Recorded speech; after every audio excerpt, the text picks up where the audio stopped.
Hey guys, Chris from the Ultimate Recycler. Welcome back to the emergency storage shed where we've been toiling away for over 2 years.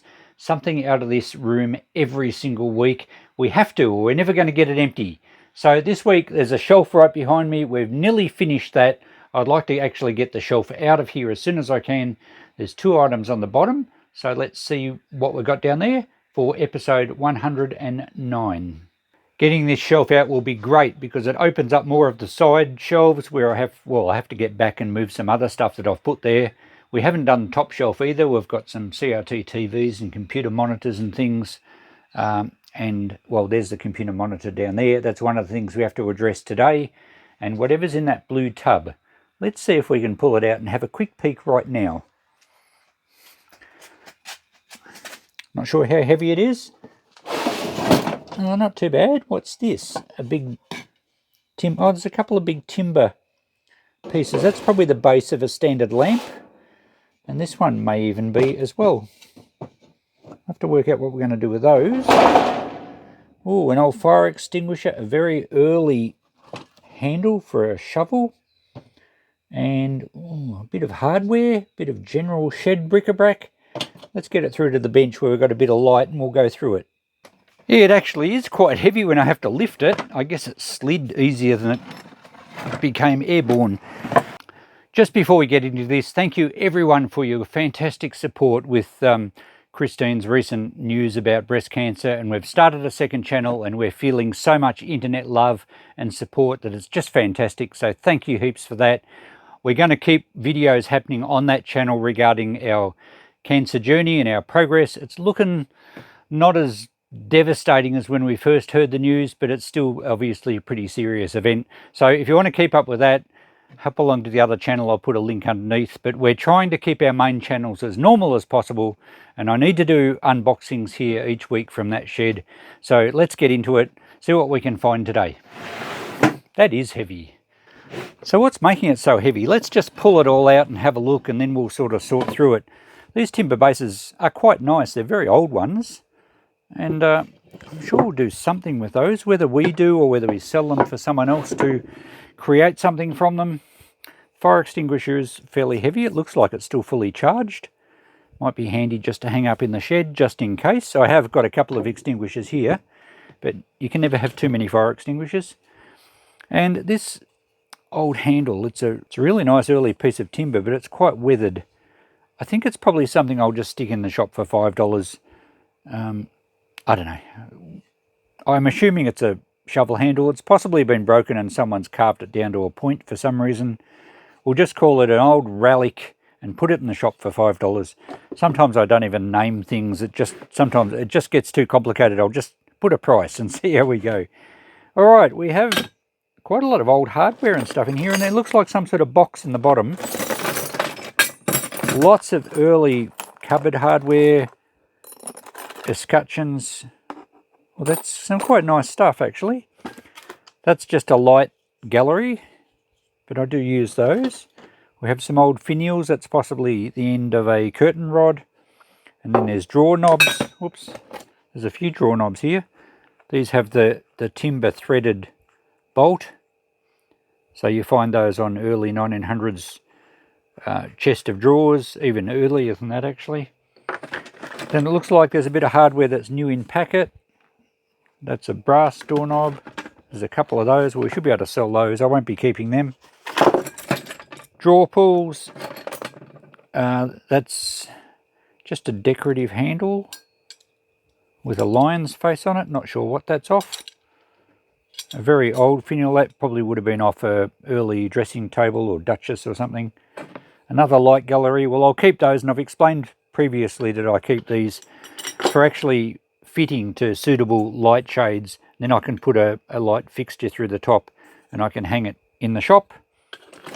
Yeah, I don't know, I think all this stuff's best being tipped in here loose, so we might have to tip it out on the bench, but I'll try and get this box out because I reckon this box has got a bit of weight in it. It's a galvanised iron box, like a deed box. Doesn't have a key or anything. It's hinged on the back. It's quite heavy. So what do you think we're going to find in here? Full of gold sovereigns, perhaps? Oh, well, okay, interesting. That's parts for an angle grinder, including some new discs. They're Makita ones, so they will suit my Makita grinder. Hopefully they're not overly old. I did mention in a video quite a while back that I tend to throw out discs that have been used like this because you never know if they've cracked. And if these things fly apart, even if you've got a guard on your angle grinder, they can still cause a lot of damage. So I will be throwing out all the second-hand ones that have been used. But Ian Matthews, who has a channel in the UK, did comment on one of my videos and says, yes, you've got to be careful of a date too. I didn't realise these had use-by dates. And he said they do break down with age. There must have been the bonding material that holds them together. So we'll have to check to see if these are actually dated. And if they're too old, maybe I shouldn't use them. So I'll check that out. But most of these look like they're second-hand ones, and they're probably going to be fairly old. So unfortunately, we'll probably just throw all those out. There's an adjustable tool, which is handy. And another one. Okay, so we're not going to get much value out of this box. Oh, there's a bit of general hardware in the bottom. Some bolts and things, that's why it's so heavy. But anyway, and the rest of it in this blue tub really just does look like a big jumble of assorted hardware. Let's tip it all out on the bench.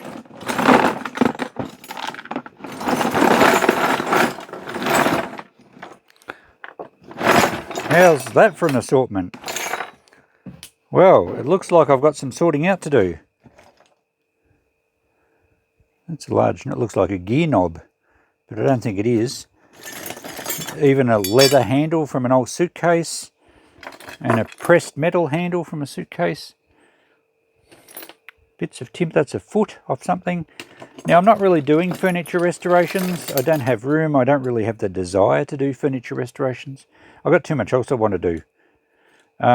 So I'll probably bundle a lot of this up and sell it. There's no sense me keeping it all. Well, no sense me keeping much of it at all, I don't think, yeah. All right, I reckon I just need to sort all this out. You don't want to see me sit here and sort, knobs into one pile and brass fittings into another. And I'll sort it all out. I'll try and work out some group prices, I think, and we'll come back to you. Well, what an assortment we have here. Just a real mishmash of vintage and antique and even a little bit of modern hardware, knobs and hinges and brackets and latches and escutcheons, even a few self-tapping screws. I haven't sorted it into saleable groups as yet, but I thought I'd just take you through it quickly and let you know what I'm kind of thinking. When I can get sets, I'm going to sell them as a set. So that's 4 older drawer pulls. They are brass. I just filed the base of that one, so they are actually brass. They're quite decorative. I'm not sure what era they would be. Early 1900s, I think. So I might put $5 on the set of 4. We should be able to get that quite well. There's a lot of random bits and pieces, just odds and ends, like this particular handle actually folds flat, so I'm not sure what it would have been used for. Maybe the end of a trunk or something. But there's only one of them. That's an Art Deco drawer pull, and a bit unusual, the mounting screws go in on an angle on the end, so they're not bent. That's how they're supposed to be. Someone might be after one of those to match what they've got, and that's where I'm going to sell a lot of these for people that come in looking for something to match what they're trying to fix up. That's a Bakelite Art Deco handle, probably 1930s or so. I've only got the one of them. I've got a lot of, these are more modern timber knobs, and then there's a couple of brass ones, and then these are older ones that did glue in. They're probably 1950s. Same with these ones. But I don't think they're worth selling as a set. I don't think anyone's likely to use them. They've got 2 or 3 layers of paint on them. I might group all the timber knobs in one box for $5 a lot. So things are going to vary depending on what value I perceive them to be. The older knobs with the threaded bolts are much more sought after. They're genuine antique ones. There's only that small group. I have got some others somewhere, but just for the sake of this video, I think I'll ask $5 for that group. These glass ones are much nicer, and I'd probably ask $10 for that set. So there's blues, amber, green, clear. That porcelain one's different, but the same type of thing. We have these are little decorative rosette things that just hammer on. So I'm not sure, maybe we'll just group them up for 5. There's kind of saucepan knobs and knobs that go into, that's a saucepan one, I think. Some of them have wood screws, so I'm not sure what they suit. I might put them in a jar and have like $5 for a jar full. I thought I might keep these ones. They're nice Bakelite knobs. I'm not sure what they're off, but there's enough of them that I might actually use them on something here. So some of the stuff I will hang on to. These are push-on rubber feet. Well, they've got a rubber stopper in the bottom of it for chair legs. They're swivel ones. They're not in very good condition, those ones. Maybe again I'll group them up in a jar. We have some of these drawer pulls. Some of them are the shell type ones, like this one. Some are brass, some aren't. So maybe a little box lot there for $5 a lot. I will keep these square plastic plugs because they go in the bottom of things like stools that are made out of a square section steel, and these ones aren't worn out. Sometimes they wear out, so I probably will use them as replacements. I'm not sure what this handles off. Really don't know. There's brass latches. There's a couple of rubber stoppers. I might keep those. This little bracket is half of a mirror mount for a dressing table. There's just some back plates off knobs. There's a heap of these escutcheons, and I will sell some of these as a group, like this lot here. They're actually tied together, and I'll probably put $5 on that set. There's some really nice ones here. Oh, these ones have been painted pink. They're actually a swivel cover that goes over the escutcheon, which is basically a key surround. So I'll probably sort those into a group and sell them. I won't be keeping those. The self-tapping screws can go in a jar here for hardware. Some of these drawer pulls, again, there's just odd ones.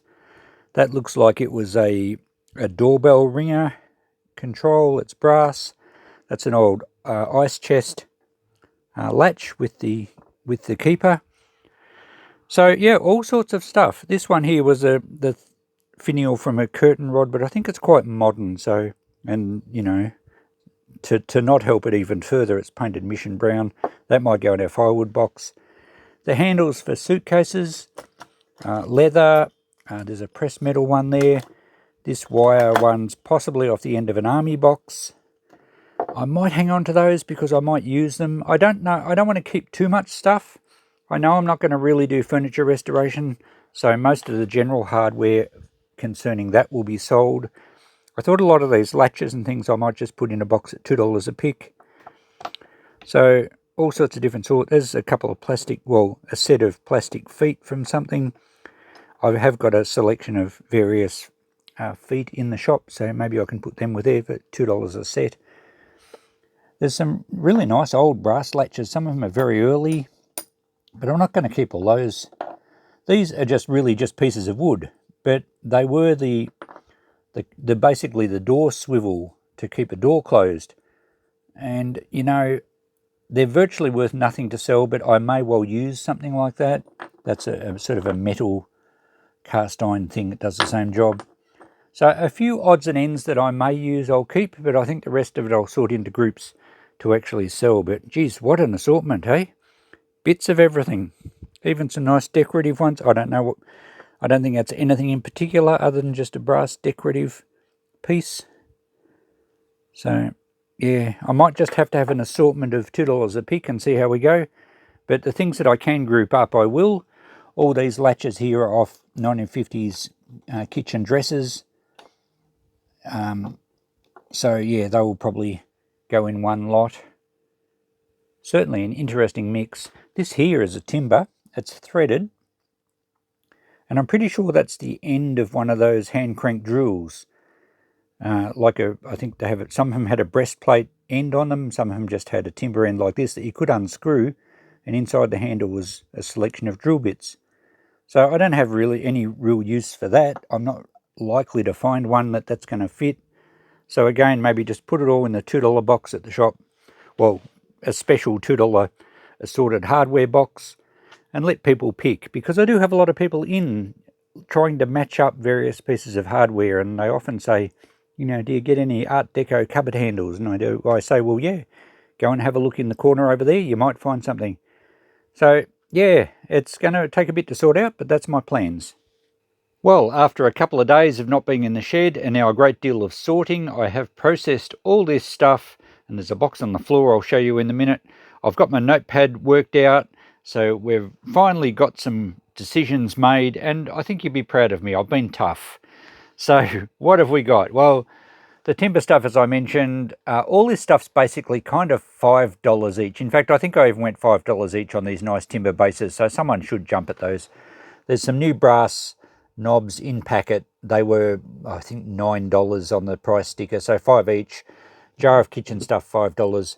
Jar of those drawer pulls, $5. $5 there. I grouped all the timber stuff together, including the nice knob there. $5 a lot. We've got to sell it all. I've put these glass knobs in there. We'll go 10 on the glass knobs. They'll sell quite well. A whole big assortment of knobs. I decided I didn't need to keep those black ones at the bottom there. And I didn't even price that because it's not enough to sell in that jar. And I have got some other feet from tables and chairs somewhere, so I'll add those to the jar at some stage. This stuff's just going in the scrap brass bin. It's all brass. I'm going to show you what I'm going to do with that a little bit later before we finish this video. All this stuff is basically $1 a pick, including the suitcase handles. I really don't need to hang on to those. The escutcheons I've tied up into groups. I'm going to ask $5 a set. I'm not sure how we're going to go there. We'll go $5 on the ice chest latch, 5 on those, as I mentioned. The bottom of this galvanized box, we found a bit of hardware. I haven't written down any prices for that, but I will put that in jars or boxes and sell that. I have a spot for springs and alligator clips and wood bolts. Even these wire cable loops, they're stainless steel ones, but I'll put them in a jar. These grinding discs, both cutting discs and grinding discs, I'm going to throw out, all of them. Even these Makita ones that look pretty much brand new. They've never been used, but I did check out online regarding the expiry date on these things, and it is dated. It's stamped on the metal collar here. You might not be able to read it, probably can't through the camera. It's dated 2002. So that's like 23 years old. And I did read online that the bonding agent they use, especially if it is in a damp atmosphere or damp conditions, it can break down. And they recommend not keeping these for any longer than 3 years from the manufacturing date. I'm not even sure if that's a manufacturing date or it's an expiry date, but either way, we're over 20 years afterwards. So it's a bit of a shame, but you don't want one of these to explode when using a grinder. They are very dangerous, and for the sake of saving a couple of dollars, I'm just going to buy some new ones. I have plenty of new ones here anyway, so I will be throwing them out, unfortunately. A little bit of hardware to go in my jars. I found one nice sharp drill bit I'll be keeping, but really just about everything here I'll be selling. The galvanized box I've cleaned out. It's actually a very heavy gauge metal. It's quite strong. It's a little rusty on top, but that's probably just more stains from what was sitting on it, because the galvanizing shouldn't rust. There we go, that's got it. So it's a really nice box. I'm just going to put $5 on that. Someone will grab that. It'll make a good toolbox on a tractor or anything like that. It can be out in the weather. I'm keeping these galleries because I'll use them. I will keep that little adjustable tool just if I get an angle grinder that my other tool doesn't fit. And I'll keep the fire extinguisher. It's still fully charged. So there we go. Most of the stuff is going to sell, hopefully. And some of the better bits of hardware I've put in this tub, and I'm going to just put $2 each on this lot. So we potentially could do quite well out of this stuff, and also, of course, the dollar stuff. I could, there's lots of different ways of marketing this stuff. I could put all this in a box and say $10 a lot. I could put all that and just say assorted old hardware, $5 a lot, but I'll leave these as $1 and $2, and I've sorted some stuff into jars, and that just satisfies every type of shopper. Someone's not going to buy a big jar of assorted hardware if really they just want one knob for an old cupboard. So it gives options. It gives my shop some variation. We cater for all sorts of buyers. So that's what I'm going to do there. About time we had a look at the notepad. The prices that I've just mentioned add up to $95. So most of that stuff is probably going to sell very quickly. Some will sit in the shop until the right person comes along. The escutcheons, I'm not sure how we're going to go with those. I would imagine if someone was after something like one of these old ones, they'd pay whatever they had to if they needed to match something they had. But we'll see how we go. These are really nice, heavy, thick ones. Some nice older designs there. So it gives a good variety of antique hardware in my shop. And yeah, so that's what I'm going to go there. We'll see if we can get $95. And I think we can safely say we're easily going to clear $100 with what we've got in the $2 box and the $1 box. So now, a little bit to throw out. Hardly anything to keep. What am I keeping? One drill bit, a couple of bits over there, the fire extinguisher. And yeah, let's go and use this right now. Well, actually, it's dark now. We'll do it in the morning. No, we can do it now. We have electricity, unlike half the people in Queensland who are battling Cyclone Alfred. Hopefully you guys are all right. I've just fitted this timber latch to the Cupboard of Joy. This old cupboard came from a local Masonic lodge. Really nice old cupboard. The patterns on the doors a little rusty. It's actually pressed tin, which you would see on ceilings of old houses. But it's a great old cupboard, and it is Coco's. There's Coco over there. It is Coco's Cupboard of Joy because it's where all the dog food and her treats live. So every time we open this cupboard, she's normally right at our feet, and she's watching me very closely, aren't you, Coco? Yeah. So there we go. I've put this latch on here. Nice old timber piece. It's really what the cupboard needs. It fits perfectly. The cupboard did have a little metal catch. That's why there's a circle there anyway. It was just one of these, which worked perfectly fine. But I like that piece of wood. And now I guess this one can go in the dollar box. Okay, we usually look back at the last few weeks to see what we've sold at this stage of the video. But honestly, half the stuff hasn't even made it in the shop. It's sitting in the van. We've had a lot of trips to Melbourne, of course, with the latest medical news. So remember, I'll put a link underneath regarding the new channel. It's called Christine's Health Affairs. And we're following that particular journey that we didn't want to go on. Well, no one ever wants to go on, but we're on it and we don't have a choice. So hop over there if you want to follow along and see how we fare. Right, so thanks for watching. We've sorted out a great big box of assorted stuff. And this is one of those boxes that would be so easy when you're sorting out your shed. It'd be so easy just to put it aside and say, I'll do that another day. But I'm pleased I've got onto it. It's all done. I can put all this stuff into a box to go to the shop. The few other bits that I'm going to keep, hardly anything really, I'll just file away and clean the bench off for my next unboxing or whatever comes along. Probably e-waste, actually. Thanks for watching, guys. Our total now is almost at $17,000, so it's really getting up there. Thanks for watching. I appreciate your support. Bye for now.